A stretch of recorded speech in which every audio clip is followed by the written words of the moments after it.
মৃত্যু পরোয়ানা মাথায় নিয়ে আপোষ না করেই হুঁশিয়ারি দিলেন ইরানের সর্বোচ্চ নেতা আয়াতুল্লাহ আল খামেনি। যুদ্ধ শুরু হলো বার্তা দিয়ে লড়াইয়ের চ্যালেঞ্জ জানিয়েছেন ইসরায়েলের প্রতি। মার্কিন প্রেসিডেন্ট ডোনাল্ড ট্রাম্প আর ইসরায়েল সরকারের একের পর এক হুমকির জবাবে প্রথমবারের মতো মুখ খুললেন খামেনি। সিরিজ এক্স বার্তায় ইহুদি সাম্রাজ্যের বিরুদ্ধে যুদ্ধ জয়ের প্রত্যয় জানিয়েছেন তিনি। ওয়ালটন আবারো মিলিয়নিয়ার অফারে ওয়ালটন ফ্রিজ কিনে আপনিও হয়ে যেতে পারেন মিলিয়নিয়ার। ইসরায়েলের অপারেশন রাইজিং লায়নে একের পর এক সহযোদ্ধাকে হারাচ্ছেন আয়াতুল্লাহ আলী খামেনি।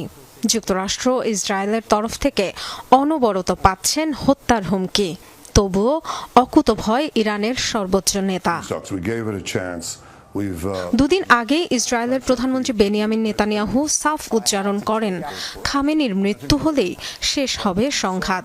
একদিন পর প্রতিরক্ষামন্ত্রী ইসরায়েল কাটজ হুঁশিয়ারি দেন, ইরাকের নেতা সাদ্দাম হোসেনের মতো একই পরিণতি বরণ করতে হতে পারে ৮৬ বছর বয়সী খামেনিকে। হুমকি এসেছে যুক্তরাষ্ট্রের তরফ থেকেও। ডোনাল্ড ট্রাম্প জানান, খামেনির অবস্থান সম্পর্কে অবগত আছেন তারা। এখনই তাকে হত্যা করবেন না বললেও ধৈর্যের বাঁধ ভেঙে যাচ্ছে বলে মন্তব্য করেন মার্কিন president.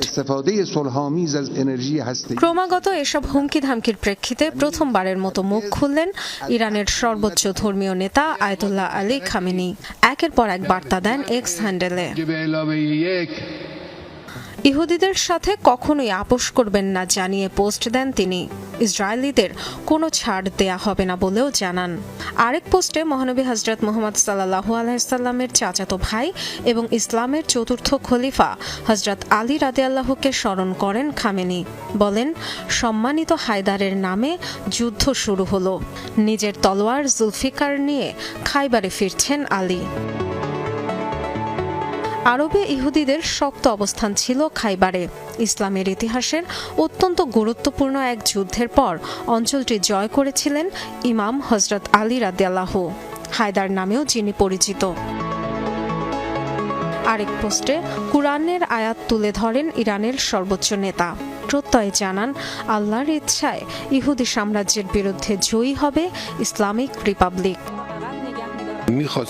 Dorothy Tasrin, Jamuna news.